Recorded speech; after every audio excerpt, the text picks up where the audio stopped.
L'Afrique est sur le point de conclure un accord historique sur la zone dite de libre-échange continentale. Kigali, la capitale rwandaise, abrite depuis ce lundi à 20 midi les travaux de la 18e session extraordinaire du Conseil exécutif de l'Union africaine, mieux le Conseil des ministres des Affaires étrangères du continent, dont le Congolais Léonard Sékou Toundou, vice-premier ministre et ministre de ce secteur, arrivé ici à Kigali depuis samedi la nuit.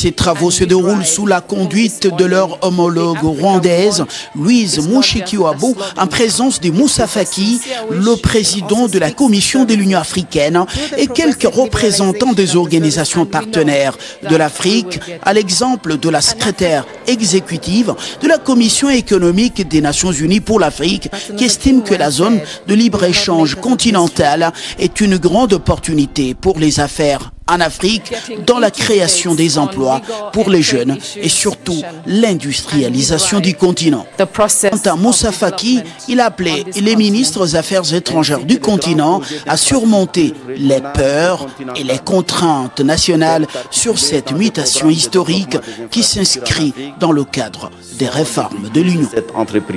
L'Afrique nous attend. Sa jeunesse, à juste titre impatiente, appelle de toutes ses forces des réponses concrètes à ces angoisses. Nos amis dans le monde croisent le doigt par peur de nos trébuchements.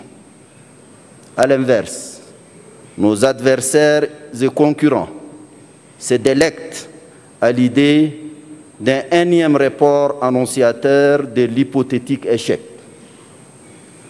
Une décision, une seule, va soulager nos peuples et conforter certainement nos amis.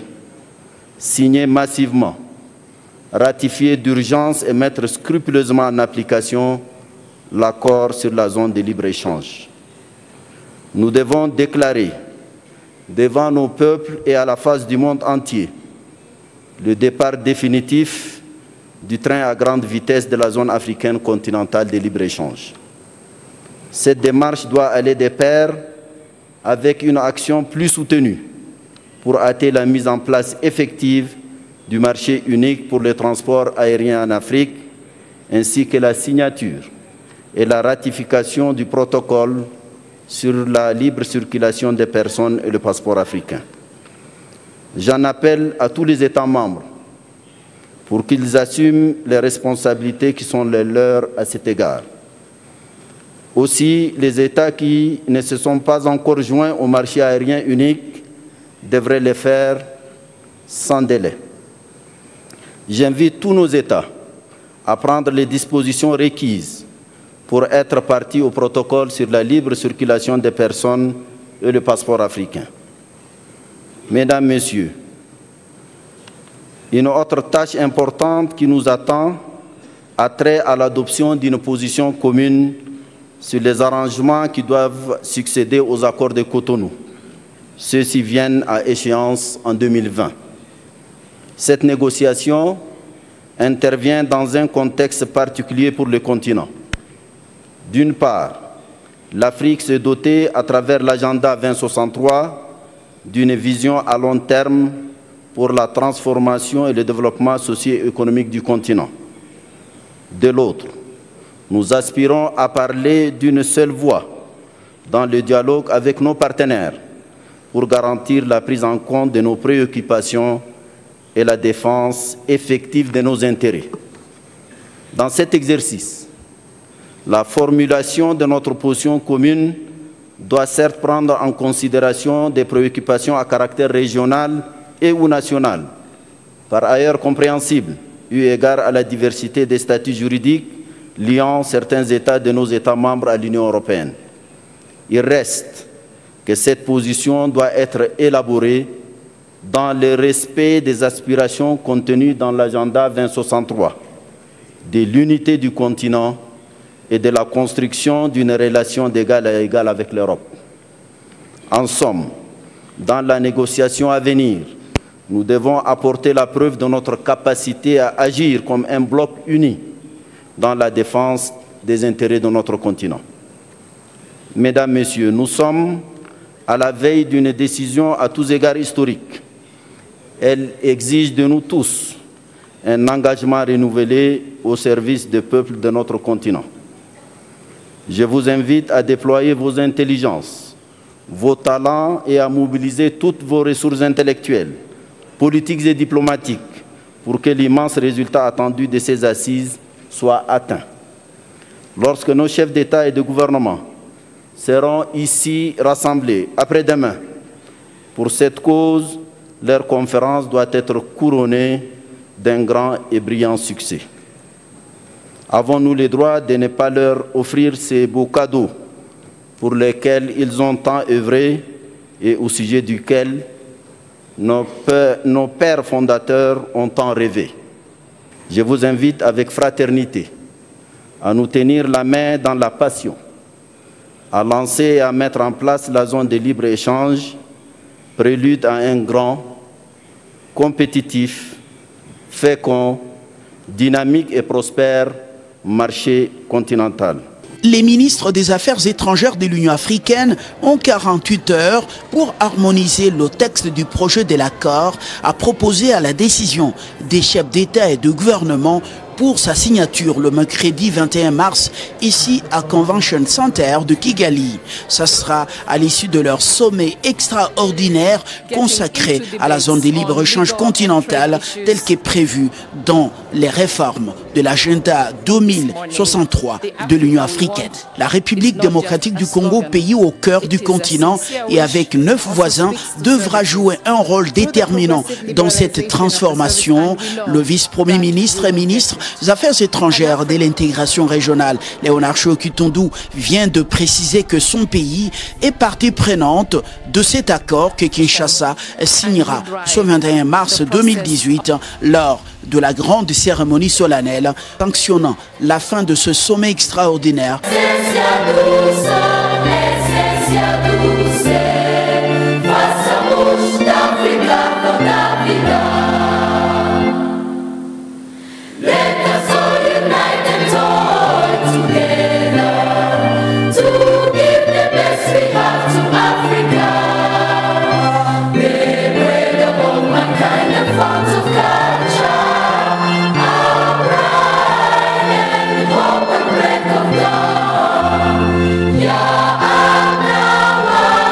Les pays de la SADC, dont la République démocratique du Congo, prennent la mesure des réformes initiées à l'Union africaine.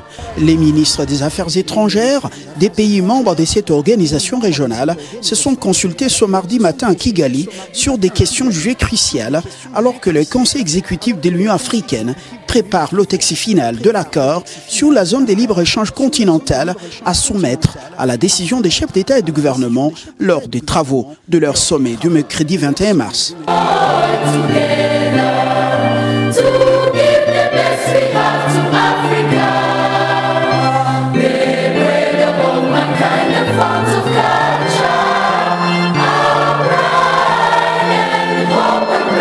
Après, le vice-premier ministre Tshio-Kitondou a effectué une visite surprise au groupe scolaire consulaire de la RDC situé au quartier Nyamihango, ici à Kigali. Léonard Tshio-Kitondou, qui a accompagné la chargée d'affaires de l'ambassade de la RDC au Rwanda, a pris langue avec les dirigeants de l'école primaire et ceux des secondaires en 3 options.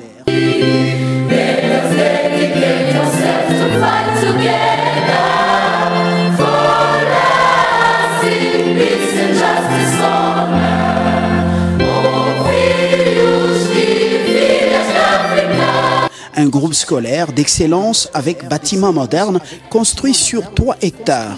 Il reçoit 75% d'élèves congolais et 25% des Rwandais dont la formation est accompagnée avec laboratoires et outils informatiques à la pointe de la technologie. Au-delà, ce sont les conditions sociales des enseignants qui méritent une attention soutenue de la mère patrie. Cheokitundu Lundula s'est déclaré le premier concerné dans la démarche en faveur de ses enseignants au niveau du gouvernement central, ce groupe scolaire étant du domaine consulaire. D'abord, c'est une occasion de me rendre compte personnellement des écoles consulaires qui effectivement jouent un rôle important dans la formation des élèves congolais qui sont ici à Kigali. Ça me permet, après une visite, de constater non seulement ce qui va, mais aussi les difficultés auxquelles le personnel enseignant est confronté, les élèves eux-mêmes. Donc, en tant que ministre des Affaires étrangères, dont d'une part dépend cette école, je crois que je vais tout faire dans ce qui est de mon pouvoir pour contribuer à l'amélioration du travail non seulement du personnel enseignant, mais aussi des élèves eux-mêmes. J'ai écouté le directeur tout à l'heure qui m'a fait l'état de lieu de la situation. Je crois que je ne resterai pas inerte quand je rentre à Kinshasa.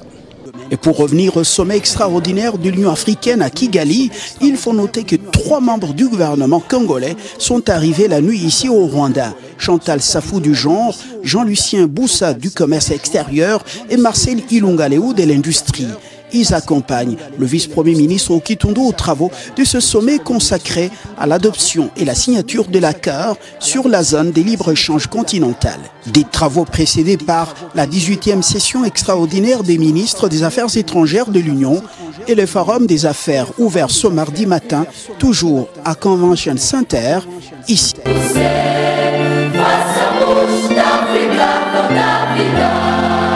Qu'est-ce que les Congolais doivent attendre de cet accord? Qu'est-ce qui va changer? Cette zone de libre-échange ne va-t-elle pas favoriser les pays sans ressources? Et puis, pour les pays qui sont en avance, est-ce qu'ils ne vont pas avaler d'autres qui n'ont pas fait les pas des géants dans ce secteur? Alors, Boussa Jean-Lucien donne des éléments de réponse à ce sujet. Je voudrais d'abord dire à tous les Congolais, à tous les Africains qui me suivent, que le commerce est l'un des déterminants, sinon l'un des leviers de la croissance économique et de la réduction de la pauvreté. Je voudrais donc dire par là que lorsque les États commercent entre eux, il se développe des économies compétitives. Il se développe la diversification des économies. Il se fait que le commerce devient facilité, le mouvement des capitaux et des hommes est facilité, les investissements sont développés et donc par conséquent, l'économie se développe, les pays se développent. Et donc, cet accord qui va être signé par le chef d'État et de gouvernement ainsi que les représentants le 21 mars est d'une importance capitale. Parce que de un, cet accord a pour objectif d'avoir en Afrique un marché commun. Et j'ai indiqué tout à l'heure les intérêts que nous avons à avoir, des commerces facilités, les barrières tarifaires éliminées, ainsi que les barrières non tarifaires éliminées. Et donc, il est important pour la République démocratique du Congo, alors que la démarche est irréversible, alors que cet accord est incontournable aujourd'hui, alors qu'il devient l'un des moyens par lesquels la République démocratique du Congo peut sortir de son état actuel d'une économie, on peut dire, dont les structures sont encore assez faibles, c'est aussi l'occasion pour la République démocratique du Congo, au lieu d'avoir de peur par rapport à cela, de capter des opportunités que nous offre l'ouverture du pays à ces gros marchés d'1 milliard d'habitants, à ces gros marchés de presque 56 États, pour que la RDC relève les défis de la diversification de son économie, relève les défis de l'attrait des investissements privés, il relève aussi les défis de l'investissement public. La première chose, c'est qu'il faut sortir de l'immobilisme et du conservatisme. Il faut déplacer les lignes. Et l'accord que nous allons signer, que le chef d'État et des gouvernements vont signer demain, cet accord permet à la République démocratique du Congo de déplacer des lignes.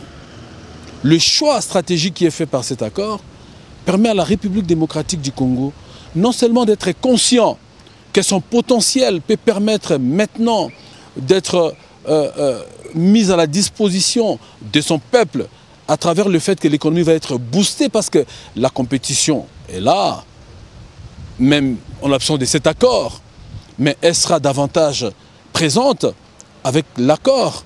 Il faut que la RDC, nous, les gouvernements ou les gouvernants, nous puissions prendre à bras le corps les problèmes et considérer que c'est vrai, il y a des contraintes et des peurs, mais il faut minimiser les peurs, il faut minimiser les contraintes, capter les grosses opportunités en termes de mouvement des capitaux, capter les grosses opportunités en termes de mouvement d'investissement privé, capter des opportunités en termes de l'élimination des barrières tarifaires. Je donne un exemple. La RDC, qui a un potentiel agricole immense, a besoin des équipements agricoles. Mais il y a des pays africains qui produisent ces équipements agricoles.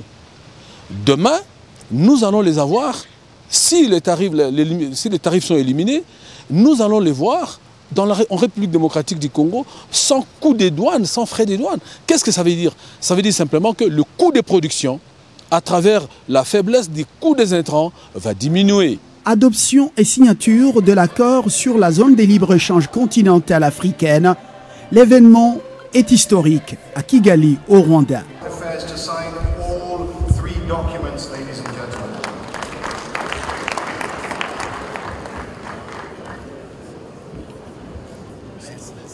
Following the Democratic Republic of Congo, I'm going to call upon all those countries that have committed to all three documents, that is Guinea, Liberia, Mali, Somalia, South Sudan, Uganda, Sao Tome and Principe, Togo.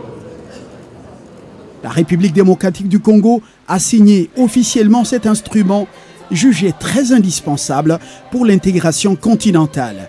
Un document adopté mercredi par les chefs d'État et de gouvernement au cours de leur sommet extraordinaire qui s'est tenu à Convention Center de Kigali, au Rwanda. Au nom du président de la République, Joseph Kabila, qui l'a représenté à ce sommet, le vice-premier ministre et ministre des Affaires étrangères et de l'intégration régionale, Léonard Sheokitundu, a engagé la République démocratique du Congo en apposant solennellement sa signature au bas du texte de cet accord et sur deux autres instruments juridiques, notamment la déclaration de Kigali et le protocole d'accord relatif à la libre circulation des personnes. Tenez, les craintes et les inquiétudes exprimées auparavant par d'autres pays comme le Kenya, l'Égypte et le Nigeria ainsi que l'Afrique du Sud ont été bannies car plus de 44 pays ont endossé cet accord et les deux autres instruments juridiques. Le chef de la diplomatie congolaise a conduit une importante délégation gouvernementale à ses assises. Le ministre d'État Jean-Lucien Boussa du commerce extérieur, Marcel Ilunga-Léou de l'industrie et Chantal Safou du genre famille et enfants. Leurs secteurs sont directement liés au domaine de réformes amorcées à l'Union africaine.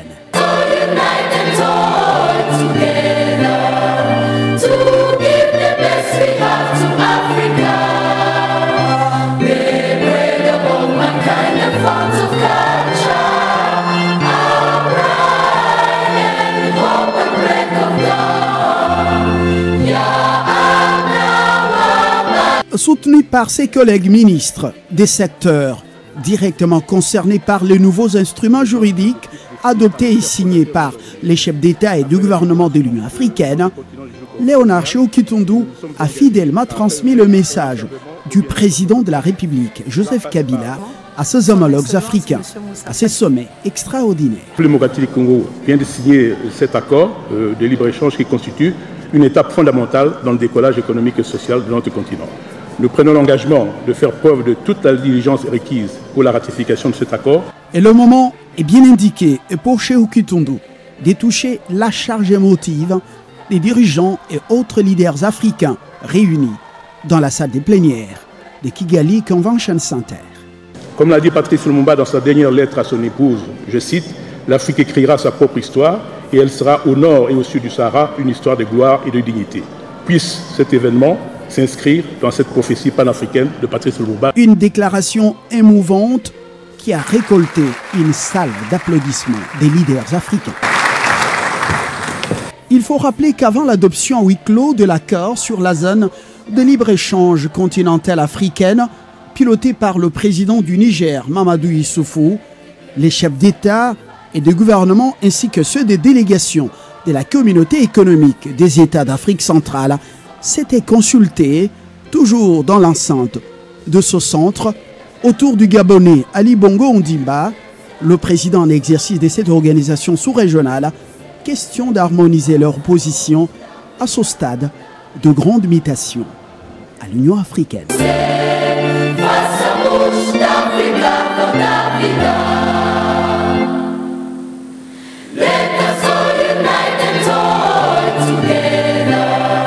Together.